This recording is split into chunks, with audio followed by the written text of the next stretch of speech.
Breaking news about new drugs for obstructive sleep apnea. Now, that was the worst breaking news voice I could have done.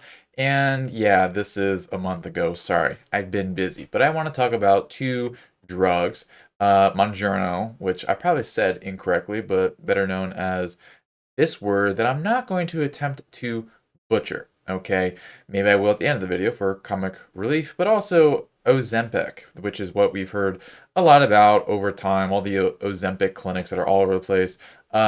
This is known, I believe, the brand name here, Zepbound.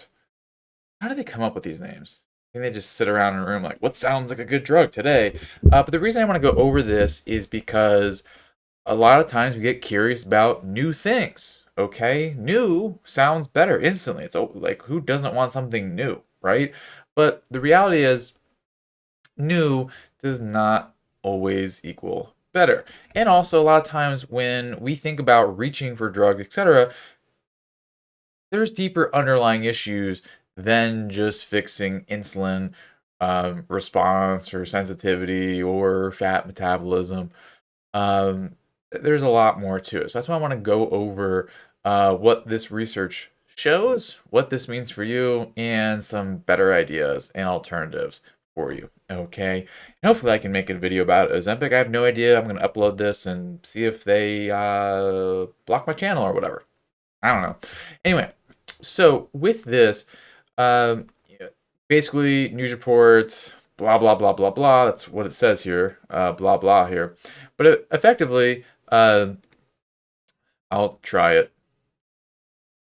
Tirzepatide. I've never been great at pronouncing things. I just haven't ever. I think it's because all I did was read. I didn't really talk to people when I grew up. Anyway, not about my childhood, more about your sleep apnea, is that in a study, they gave people Mounjaro, which is the brand name of this drug, and it significantly reduced. Okay, this isn't published yet. This is like the initial press release, which they really shouldn't do, but reduce the apnea hypopnea index (AHI). If you had a sleep study, you're probably familiar with that. And they found that there was a pretty big reduction. So they had two studies as part of this, and there was a reduction of AHI of, let's see, the actual numbers, percentages. So from 27, which is in the moderate range, okay, on the border of severe, 30 and above is severe, but 27 is pretty bad. So it's technically moderate, but yeah, that's pretty bad. Down to 4.8. Okay, less than 5 is considered no pathological sleep apnea. Okay, you don't need to be at absolute zero, okay, to not have sleep apnea or not have a profound effect on your sleep. Okay, up to 5 is okay. Okay, so, but here's the thing. With this, we don't know anything about the study participants. We don't know how they picked them, etc. All those different pieces. Okay. So again, these are just precursory findings. Don't go crazy. But the biggest thing here is like, this is not as simple as we did this injection and we all started sleeping better.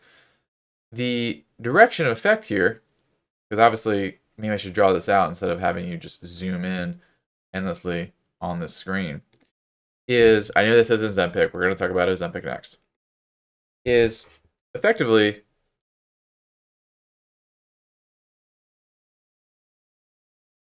what we got here is we got a drug and then absence of sleep apnea, right? And we all like to think, oh man, it's just this. Okay. No, there is an intermediary here. You want to guess what that intermediary is? It is a 20% reduction in weight. Okay? That's not a small amount of weight. You're 200 pounds. That is going down to 160. This is over the course of 52 weeks. So, and we'll get into why this may not apply to you at all, because you may not be overweight, and I still want to give you good ideas of what you can do for yourself starting today.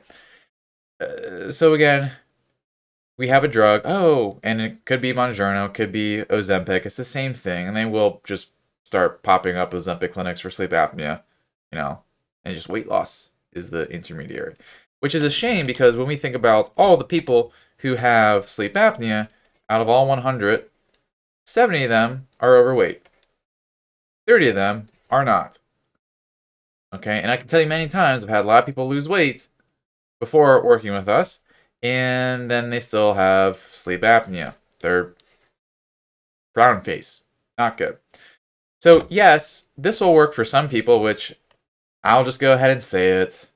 I really think they probably cherry picked people who had no other cause for sleep apnea or probably only overweight. So, if that's you, and if you just want an injection solution, then keep an eye out for your local Ozempic clinic, or when, we're now just slanging out Mounjaro for everything we possibly can, and it becomes the Frank's hot red sauce of medicine. Okay, that was a hot sauce pharmaceutical joke, by the way, if you're keeping track.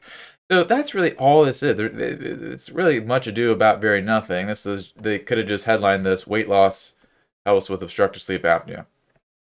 That's basically it. So don't get so caught up in Ozempic or even trying to pronounce this word. Okay, and you can make fun of me for not pronouncing things. It's totally fine. I've gone my whole life with that. And this is more of an open discussion around really picking and choose what you want for your health and sleep apnea. Because you can try all these drugs. You can go get an Inspire implant. You can do all these things. But the bigger problem with all of that is it is a external thing that is swooping down to save you. Okay? And I'm here to tell you that doesn't exist. Okay, a lot of times I'll say, it's really a golden rule of life. There is no something for nothing. Okay? Or something for very minimal effort. Because you can do Ozempic, you can do bariatric surgery, you can do all these different things, but what happens time and time again? As soon as you remove that external thing, the problem comes back into the forefront almost immediately. Okay? Now, they don't have those Ozempic studies out yet beyond a meaningful time frame. I think it's only at 5 years of how many people keep the weight off. But in all honesty, if we just look at whether bariatric surgery, which is a very extreme example, but even more to illustrate the point, is that the weight will come back. Okay? And as a result, so will the sleep apnea. Because it's not just a biochemical issue, it's a lifestyle issue. And you may not want to hear that, but I'm not here to just say, hey, just go to an Ozempic clinic and everything will be okay. I'm here to have an honest discussion with you that this is not a simple fix. When we're working with people, yes, we can focus on the things that are the most important, that really expedites the matter, but the thing is, it's still work. There is not, nothing for nothing, okay? Or I guess something for nothing, rather. So it's really important to recognize, the more you're looking for external things, you are casting away your own power. Because I can tell you, the people who overcome sleep apnea the most, whether weight is a part of it, or whether it's an anatomical driver, the people who overcome it the most are the people who they look at all those external things, and whether they've done a few and then they're like, screw all that, or they start to decide the one thing they can control is everything they can do in their lifestyle. Because your health should not just be a daily injection, taking 3 pills, a one-time surgery, or getting a surgical revision, or having to get a surgical implant and then, adjust it over time, or getting a mouth guard, then another mouth guard, then another mouth guard, and then, that's not health, okay? That is medical duct tape. You're trying to hold things together because you don't know how to really fix it. So that's why when we're talking about fixing sleep apnea, understanding that really the core of this is of utmost importance, okay? Because when we even think about, okay, how can we address people who, there's weight as part of it, don't get me wrong, there will be, but then anatomy, it still comes down to activating optimal breathing here, okay? It always does, because you have a big anatomical issue, okay, you need to learn how to breathe in a way that doesn't cause this airway to collapse in, okay, or even strengthen these muscles. These are all things you can do starting today, okay?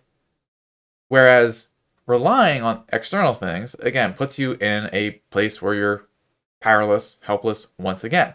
But once you're able to understand, like, yes, you have everything you need in your body to fix this, you just need the driver's manual, okay?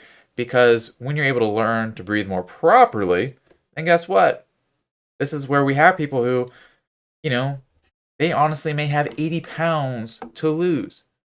But guess what? We don't need to wait 52 weeks and 70 pounds of weight loss later for them to sleep better. They're able to start sleeping better on like the time course of weeks because you target this core issue with activating optimal breathing. Okay. And also it puts you in a powerful position because here's the thing. Then the problem does not come back. You like transcend obstructive sleep apnea. And that sounded really spiritual and woo-woo, but it's the facts here, okay? Because once you get the breathing right, then you have a good lifestyle, you have a good environment, guess what? You're set up. You're good. You don't need to keep looking and hoping that, oh, I hope this drug keeps working. Oh, I hope someone comes down from the ivory towers of research and pharmaceutical and for the goodness of mankind delivers a drug that isn't just another, quick fix, hook you on for like 8 months. Okay? You're going to have to wait a long time for that to happen. And before then, you can already start to take action into your own hands to improve your circumstances here. So, but I think let me get off my soapbox on that. That's enough motivational speak. So let's just do a lot of things. I'm pumped up. So, and kind of go over the sleep framework here. Okay, S is for soften breathing. Okay, we're going to be pretty comprehensive in this. I'm not going to go super into detail. I have a lot of details other places. And I made a promise to people to stick to 10 minutes. We're at 12 minutes, so sorry. Soften breathing. You need to start doing breath work today. Like today, okay? Like I don't care if you just look up and do, what is it, like 8-7-4 breathing, where you inhale for, let's just do that. Let's just install that for you right now.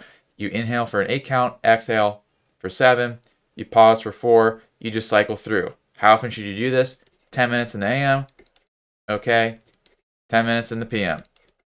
There you go, all right? Yes, it's going to be work. But when you work on things and you gain them over time, guess what? It's going to stay, all right? So that's softening breathing. Lowering stress, okay? Let's just give you 2 for 1 because I don't want to overwhelm you. When you do breath work, it will also lower the stress in your sympathetic nervous system because your sympathetic nervous system will cause you to breathe erratically at night and make all the downstream health consequences worse, okay? So we can kind of skip that one. E, establish your rhythm, okay? Recognizing this is the worst P of all time. Establish your rhythm. Okay, there's a lot of different things you can do, but one thing, one of the biggest things is just having a solid, steady sleep schedule, okay? Pick a time, 10 p.m., 9 p.m., 11 p.m., okay? Just pick a consistent time in which you're going to bed every single night. That's one thing you can start to do. A lot of times on the weekends or something comes up or whatever, or maybe like, I don't know, you want to watch the Stanley Cup playoffs. Whatever you're into, it's going to throw off your sleep time. That's going to throw off your circadian rhythm. That's going to make your sleep worse, make sleep apnea worse, make you worse. Okay? Easy lifestyle thing. Okay? Environment. Okay? There's a lot of things in your environment that are constantly irritating your airways, making it harder to breathe. Okay? So now that it's May, at the time I recorded this video, just open your windows at night. Okay? Just open your windows at night. Now, if you live next to like a smokestack, don't do that. Have good air filters. But like, I know people are crazy about like, oh, air filters and all. Yes, that's great. But the best air quality is outdoor air for 95% of the time. Okay? Do that at night. Will help tremendously. Okay? And then, oh man, I'm sorry this is overwhelming. I just got really pumped up and decided let's just give them a whole lot of things to do. Because this sleep paradigm, I'll break down this a little bit more.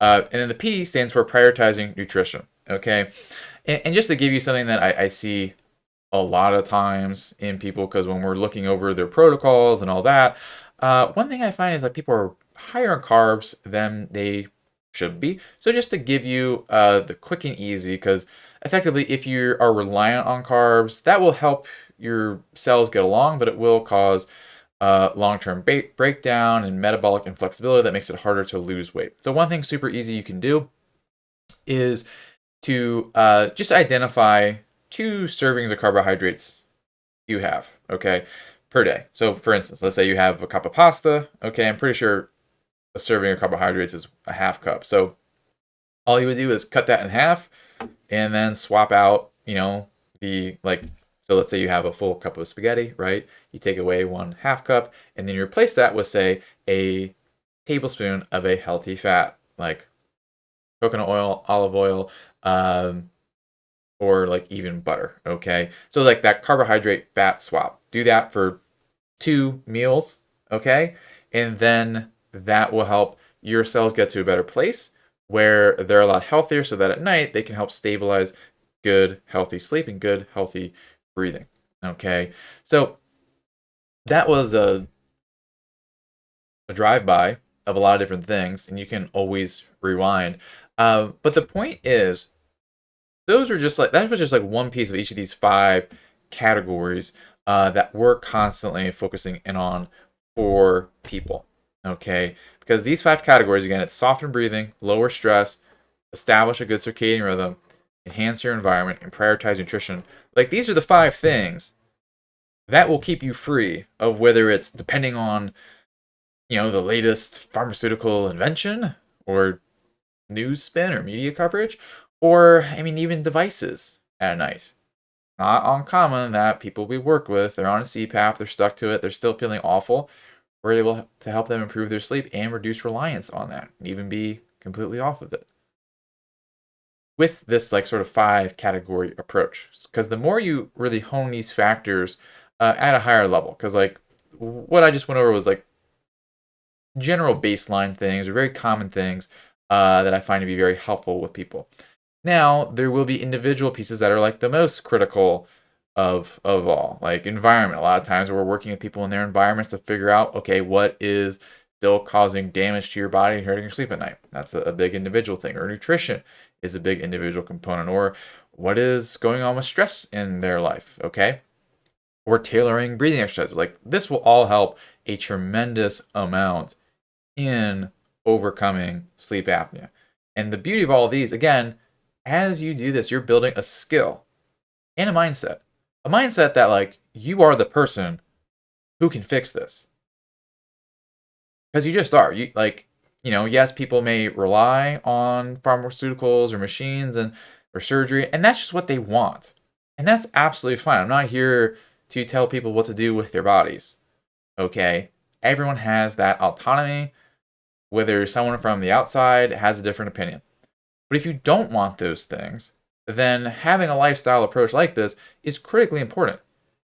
Because then you have the power back in your hands and then you can make those better decisions, right? You can decide, okay, bedtime, as simple basic stuff like this. Because this like blows my mind when we're working with people and like this is still erratic and all over the place.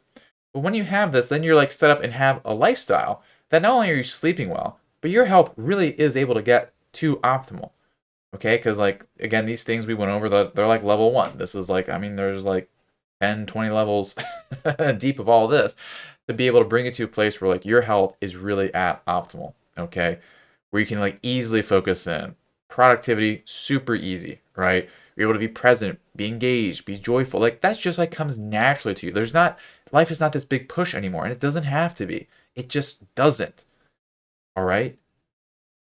Because like, why would you want to keep struggling with this when there are ways which you can do by yourself? I think I gave you 4. Okay, we skipped the lower stress because I gave you like too much already. Hopefully, you do at least one of these things. Commit to doing one of these things, by the way. Um, and I say give too much because a lot of times when I give like a whole bunch of information at once, like it doesn't all stick. Whereas if I give just one thing, it sticks and then it's actually productive. But if you can do all these things, that's great. But if you need a little bit more help with that, because I can rant and rave about like the power of having this, but it's also knowing what these things are. And you can certainly take a lot of time to figure this all out by yourself, okay? And you can make some progress, okay? But ultimately, you won't get all the way there. Okay? And I say this very judiciously and very compassionately because when you're stuck in this circle or this mindset of how you view a problem, it's very difficult to have a different perspective that then allows you to find the real solutions here. Okay? And when you're stuck in this sort of like medical paradigm mind, if you will, people are always hoping like, oh, I take this for that. This does this one-to-one relationship. But the thing is, it's this very multifactorial complex system. Okay?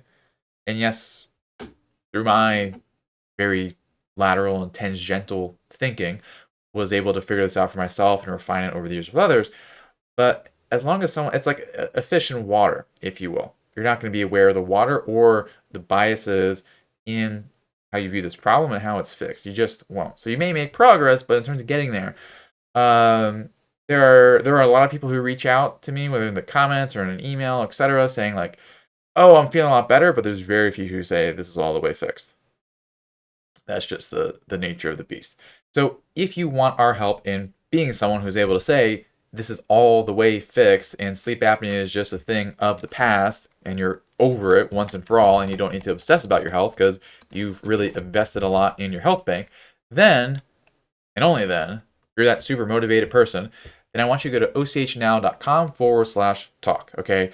And that's our free evaluation call where we talk about what's going on with your problems, what are your goals, and can we help you get there, and what that looks like in terms of working together to make sure you're free of all these things, okay? And being able to really, design out like what is this going to look like for you? How are we going to prioritize? How are we going to personalize? How are we going to advance things and optimize so that sleep apnea is just a thing of the past for you? Okay. Now, this is not for everyone. Okay. This is not just a chat with me, ask a few questions. It's not that. Okay. It is being able to really connect with someone who knows it's a problem, wants to get on the other side of this, and like that is their primary focus. Okay. Not someone who's like, well, maybe I'll do Ozempic or maybe I'll do Inspire. Like, you have to be dead set on fixing this and being able to be on the other side of it. Because that is the only person who makes it to the other side. Okay, even if I make you an amazing 12-week plan, again, it really comes from you. So if that's you, then go to ochnow.com/talk, fill out an application, pick a day and a time, and then we just call you there.